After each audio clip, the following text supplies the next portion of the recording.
ہمارے ملک میں ٹویٹس پر بھی سزائیں ہوتی ہیں۔ ایمان مزاری اور ان کے شوہر ہادی علی جٹھا کو 17 سال قید کی سزا سنا دی گئی۔ یہ فیصلہ اسلام آباد کی ایڈیشنل ڈسٹرکٹ اینڈ سیشن جج افضل مجوکا کی عدالت میں سنایا گیا۔ انہیں تقریباً 17 سال قید اور 3 کروڑ 60 لاکھ روپے جرمانہ بھی عائد کیا گیا، جو مختلف رپورٹ میں بتایا گیا ہے۔ رپورٹ میں ایسا کچھ بتایا گیا جہاں پہ آپ اندازہ نہیں کر سکتے کہ ان کے ساتھ کیسی رویہ رکھا گیا ہے پولیس کی جانب سے، اور ان کو بیل بھی دی گئی تھی 1-2 دن کی۔ وہ اکثر رپورٹ میں آتا ہے کہ ان کی رپورٹ کینسل ہو چکی تھی، ان کی بیل جو ملی تھی ان دونوں کو وہ کینسل ہو چکی تھی، لیکن پھر بھی اگر وہ بیل پر نہیں بھی تھے، اگر ان کو اریسٹ کرنا بھی تھا تو انہوں نے پہلے کہا تھا کہ ہم گرفتاری دینے کے لیے تیار ہیں، لیکن آئین اور قانون کے دائرے میں رہ کر اگر ان کو گرفتار کرنا ہی ہے انہوں نے کریں گرفتار اگر انہوں نے کوئی غلط کیا ہے، لیکن آئین قانون اور عدالت کے جو احکامات ان میں رہ کر کریں۔ یہ تو نہیں ہے کوئی بدمعاشی کریں جیسے ان کے ساتھ ہوا ہے۔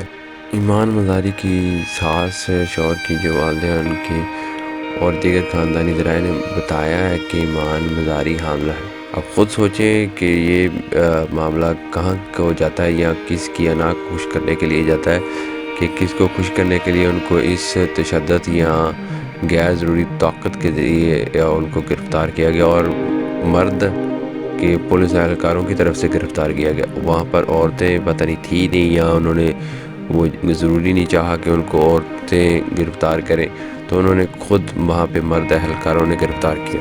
عدالت میں پیشی کے دوران ایمان نے خود ویڈیو لنک پر کہا کہ ہم پر تشدد ہو رہا ہے، ہمیں کھانا پانی نہیں دیا جا رہا۔ وہ عدالتی کارروائیوں کو بائیکاٹ بھی کر چکی تھی۔ اڈیالہ جیل میں بھی بنیادی سہولیات کی کمی کی شکایت ہے۔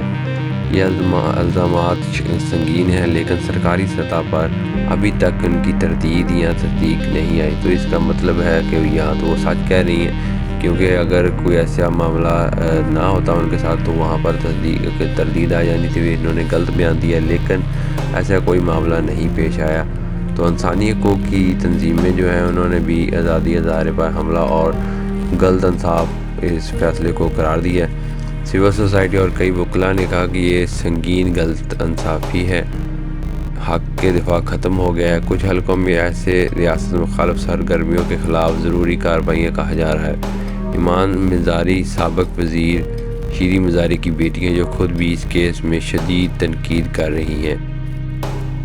اب دونوں کو اڈیالہ جیل منتقل کر دیا گیا ہے۔ اپیل کا حق موجود ہے، امکان ہے کہ اسلام آباد ہائی کورٹ میں یہ سزا چیلنج کی جائے۔ ناظرین، یہ کیس پاکستان میں پیکا ایکٹ، سوشل میڈیا قوانین اور انسانی حقوق کے کارکنوں کے خلاف کارروائیوں پر بڑی بحث چھیڑ رہا ہے۔ اس بارے میں حامد میر نے ٹویٹ کیا کہ کئی طاقتور لوگ ایمان مزاری کی شکل دیکھنا گوارا نہیں کرتے، لہٰذا اس غصے کے باعث ایمان مزاری اور ہادی علی جٹھا کو عمر قید سے بھی بڑی سزا سنا کر اور بھاری بھرکم جرمانہ عائد کر کے دراصل یہ پیغام دیا گیا ہے کہ پاکستان سافٹ لوگوں کے لیے ہارڈ اسٹیٹ بن چکا ہے۔